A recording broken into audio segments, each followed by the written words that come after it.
Hi అండి. నమస్తే. Welcome to మా టేస్టీ వంటలు. ఈరోజు మనం పనసకాయ కర్రీ చాలా టేస్టీగా ఎలా తయారు చేసుకోవాలో చూద్దాం. ఈ పనసకాయ కర్రీ మనకు అన్నంలోకి చాలా టేస్టీగా ఉంటది. ఇంకా చపాతీ, పులావ్‌లోకి కూడా చాలా బావుంటది. చాలా ఈజీగా చేసేసుకోవచ్చు. సో లేట్ చేయకుండా వీడియోలోకి వెళ్ళిపోదాం. ముందుగా ఈ కర్రీ చేసుకోవడానికి 200 గ్రామ్ పనసకాయ ఇలా కట్ చేసి తీసుకోవాలి. 2 మీడియం సైజులో ఉన్న బంగాళదుంపని ఇలా కొంచెం పెద్ద ముక్కలుగా కట్ చేసి తీసుకోవాలి. ఇప్పుడు స్టవ్ మీద పెన్ పెట్టుకొని అందులో 1 టేబుల్ స్పూన్ ఆయిల్ వేసుకోవాలి. ఆయిల్ హీట్ అయ్యాక కట్ చేసి పెట్టుకున్న బంగాళదుంపలు వేసి ఫ్రై చేసుకోవాలి.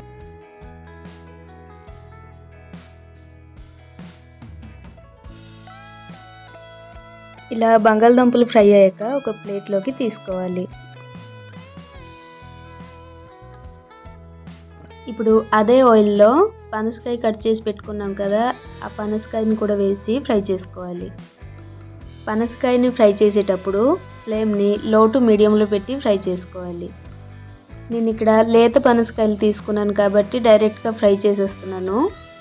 ఒకవేళ పనసకాయలు కొంచెం ముద్దరగా ఉంటే కుక్కర్‌లో వేసి ఒక విజిల్ వచ్చేదాకా ఉడకబెట్టి తర్వాత ఫ్రై చేసుకోండి. అప్పుడు మనం పనసకాయ వండుకున్నప్పుడు చాలా మెత్తగా ఉడికిపోతుంది. ఇలా ఫ్రై అయిన పనసకాయని తీసి ప్లేట్లోకి పెట్టుకోవాలి. ఇప్పుడు కర్రీలోకి మసాలా ప్రిపేర్ చేసుకోవడానికి ఒక మీడియం సైజులో ఉన్న ఉల్లిపాయ, 7-8 వెల్లుల్లి రెబ్బలు, చిన్న అల్లం ముక్క, 2 యాలకులు, 6 మిరియాలు, ఒక దాల్చిన చెక్క వేసుకోవాలి. అలాగే 4 లవంగీలు, ఒక అనాస పువ్వు, 1 టీ స్పూన్ జీలకర్ర, 1 టీ స్పూన్ ధనియాలు, కొంచెం వాటర్ వేసి ఇప్పుడు ఈ మసాలాను స్మూత్గా మిక్సీ చేసుకోవాలి. ఇలా మిక్సీ చేసుకున్న పేస్ట్ని పక్కకు పెట్టుకోవాలి.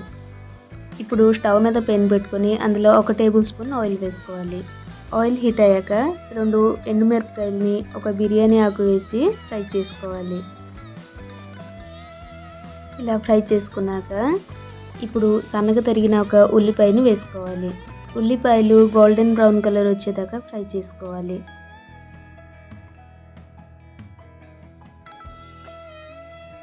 ఇలా ఉల్లిపాయలు ఫ్రై చేసుకున్నాక ముందుగా మిక్సీ చేసుకున్న మసాలా పేస్ట్ని వేసుకోవాలి.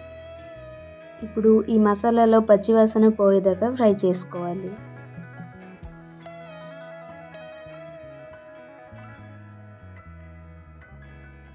ఇలా మసాలా ఫ్రై చేసుకున్నాక 2 మీడియం సైజులో ఉన్న టమాటాలను కట్ చేసి వేసుకోవాలి. ఇప్పుడు 1/2 టీ స్పూన్ పసుపు, 1/2 టీ స్పూన్ గరం మసాలా, రుచికి సరిపడా salt, 1 teaspoon kasuri methi వేసి టమాటాలు మగ్గేదాకా మీడియం ఫ్లేమ్లో ఫ్రై చేసుకోవాలి.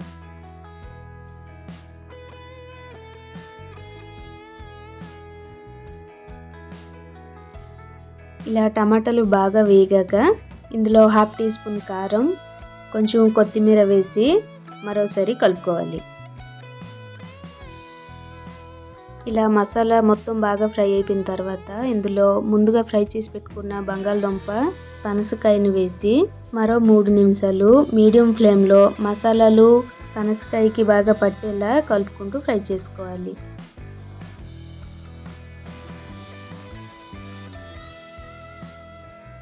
ఇలా ఫ్రై చేసుకున్నాక ఇందులో 2 కప్స్ వరకు వాటర్ వేసుకోవాలి.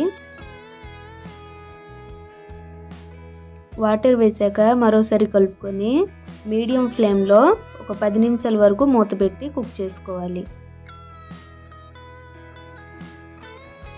10 నిమిషాల తర్వాత మూత తీసి కొంచెం కొత్తిమీర వేసి మరోసారి కలుపుకొని స్టవ్ ఆఫ్ చేసుకుంటే చాలా ఈజీగా టేస్టీగా అయిపోయే పనసకాయ కర్రీ రెడీ. ఈ వీడియో కనుక మీకు నచ్చినట్లయితే లైక్ చేసి, షేర్ చేసి, సబ్స్క్రైబ్ చేసుకోండి. మళ్ళీ కలుద్దాం నెక్స్ట్ వీడియోలో. అంతవరకు సెలవు. నమస్తే.